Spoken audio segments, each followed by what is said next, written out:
ကဲဆရာတို့ exercise number 6ကိုဆက်လက်ပြီးတော့သွားရအောင် exercise number 6က down B နဲ့ down D နဲ့ညီတယ် down A နဲ့ down E နဲ့ညီတယ် DE နဲ့ DS ကိုရှာပေးရမယ်အဲ့တော့ပြောချင်တာဒီမှာ down B နဲ့ down D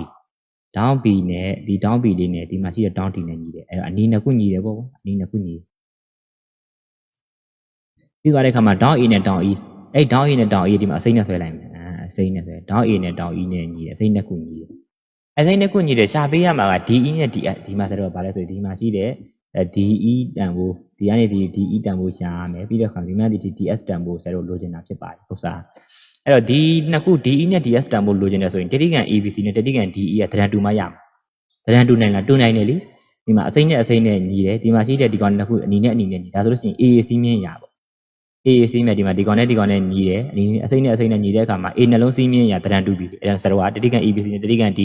EDF တို့တွင် down B နဲ့ down D ညီပါဒီပေးချက်အရာ down A နဲ့ down E ညီပါဒီပေးချက်အရာအဲ့တော့ A နှလုံးရသွားတဲ့အခါမှာ AAC မြင့်ရတတိကန် ABC နဲ့တတိကန် EDF တရန်တူသွားပြီတော့ရသွားပြီနော်အဲ့ဒါဆိုဒီမှာကြည့်လိုက်ပါအဲ့တော့ဒီမှာ down A ဒီမှာ down A နဲ့ down E ပေးချက်အရာညီတဲ့အနီနဲ့ပြလိုက်မယ် down B နဲ့down D ကပေးချက်အရာညီတယ်ဒါဆိုဒီမှာဒီပုံကိုဆရာတို့ကပြင်ဆွဲလိုက်မယ်ဒီကောင်လေးကိုပြင်ဆွဲမယ်ဆိုလို့ရှိရင်ဒီမှာအနီနဲ့ပြတဲ့ A down A လေးကိုအပေါ်မှာထားဆွဲလိုက်မယ်အနီနဲ့ပြတဲ့ down A လေးအပေါ်မှာပို့လိုက်မယ်အဲ့ဒီပုံပြင်ဆွဲမယ်ဆိုလို့ရှိရင်အနီနဲ့ပြတဲ့ down E လေးအပေါ်မှာထားလိုက်မယ်အနီနဲ့ပြတာအနီနှစ်ခုညီတာပေါ့အတူတူညီတဲ့ကောင်လေးနှစ်ခုအပေါ်ပို့လိုက်မယ်ပြီးတော့တဲ့ခါမှာဒီမှာဒီပုံလေးတွက်ဆိုလို့ရှိရင်B လေးအစိမ့်လေးကဘေးမှာရှိတဲ့ကောင်မှာအစိမ့်လေးကိုဘေးမှာထားလိုက်မယ် down B ဒီဘက်ထားလိုက်မယ်ဒီကောင်လေးတွက်ဆိုလို့ရှိရင်အစိမ့်လေးဒီမှာ down D ကိုဘေးမှာထားလိုက်မယ်ဒါဆိုဒီဘက်က C ဖြစ်သွားပြီဒီဘက်က S ပေါ့ဒီကောင်ဆရာတို့ကဒီမှာဒီပုံလေးအောက်ကပုံလေးမျက်စိတွေမှာမြင်တော့ပါဒီပုံလေးလိုက်သွားမယ်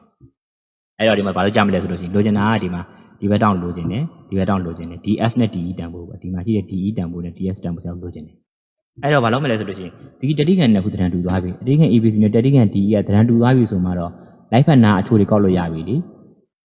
AB ဘိုင် DE ဒီမှာရှိတယ်ဘာလဲဆိုလို့ရှိရင်ဇက်တိရမှာအောက်က DS ဘိုင် BC နဲ့သွားပြီးတော့တူတယ်ပြီးသွားတဲ့အခါမှာဒီဘက်အချိုး AC ဘိုင် ES နဲ့သွားတူတယ် AC ဘိုင် ES နဲ့သွားတူတယ်အဲ့ဒါဒီမှာကျွန်တော်က ES ကိုအပေါ်ထားလိုက်တယ်ဘာကြောင့်ဆိုလို့ဆရာတို့လိုချင်တာဒီမှာ ES လိုချင်တာ哦ပြီးတော့ ES ကိုလိုချင်တဲ့အခါ ES ဘိုင် AC အဲဒီမှာကျွန်တော်ကလိုချင်တဲ့ကောင်အပေါ်ထားလိုက်တယ်ဒီမှာလဲဘာလိုချင်လဲဆိုလို့ရှိရင်ဒီ DS ဘိုင်အဲဒီမှာကျွန်တော်အချိုးနာမည်ကောက်တဲ့အခါမှာလိုချင်တဲ့ကောင်အပေါ်ထားလိုက်တာဖြစ်ပါတယ်အဲဒီမှာပြန်ပြောမယ်အဲဒီဒီမှာကျွန်တော်ဘယ်လိုပြန်ပြောမလဲဆိုရင်ဒီမှာကြည့်ပါအဲ့တော့ဆရာတို့လိုချင်တာကဒီမှာ DE လိုချင်တာ哦 DE လိုချင်တဲ့အခါမှာဒီ DE ဘိုင် AB လို့ဆက်ကောက်လိုက်တယ်မ DE ဘိုင် B ပြီးသွားတဲ့အခါမှာဆရာတို့လိုချင်တာဒီမှာအောက်ကကောင် question mark ပြတယ် DS ကိုလိုချင်တာအဲ့ DS ဘိုင် BC လို့ကောက်လိုက်မယ် DS ဘိုင် BC လိုချင်တဲ့ကောင်လေးအပေါ်ထားလိုက်ပြီးသွားတဲ့အခါမှာဒီဘက်ချမ်းအဲ့လိုပါပဲES ဘိုင် AC ပေါ့ဒီမှာ ES ဘိုင် AC ဒီကောင်လေးပေးညီလိုက်တယ်ပေးညီပြီးသွားပြီဆိုလို့ရှိရင်တန်ဖိုးတွေတီးရဲကောင်တွေထည့်မယ်ဒီ AB တီးတယ်ဒီမှာ AB က5ရှိတယ် AB ရဲ့နေမှာ5ဝင်မယ်အဲ့မှာ BC ကဘယ်လောက်ရှိလဲ BC က6ရှိတယ် BC ရဲ့နေမှာ6ဝင်မယ်ES ကဘယ်လောက်ရှိလဲ ES က18ရှိတယ် ES နဲ့18တယ် AC ကဘယ်လောက်လဲဒီမှာ AC က9ရှိတယ်9ဝင်မယ်ဆရာတို့လိုချင်တာဘာလဲမှလိုချင်တယ်ဆိုလို့ရှိရင်ဒီမှာရှိတယ်ဆိုတော့ ED နဲ့ DS ကိုလိုချင်တာဟုတ်အဲ့ဒါဒီမှာလိုချင်တာဘာလဲဆိုလို့ရှိရင် DE နဲ့ DS ဒီကောင်လိုချင်တာ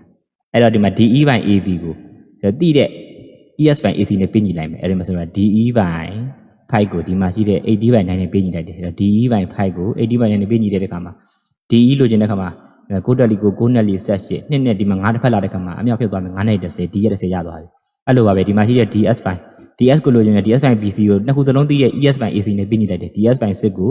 AD ဘိုင်9နဲ့ဆက်ပြင်ညီတယ်9တက်လီကို9နဲ့4ဆက်8နှစ်ကျန်နဲ့6ကျန်နဲ့အစားတစ်ဖက်ဆိုရင်အမြောက်ဖြစ်သွားမယ်6နဲ့4ဆက်နေ DS တန်ဖိုး7နှစ်ပေါ့အဲ့ DS တန်ဖိုးက7နှစ် DE တန်ဖိုးကဒီမှာ10ရ10ဖြစ်သွားတာဖြစ်ပါတယ်နားလည်မယ်ထင်တယ်ဒီလောက်ပဲ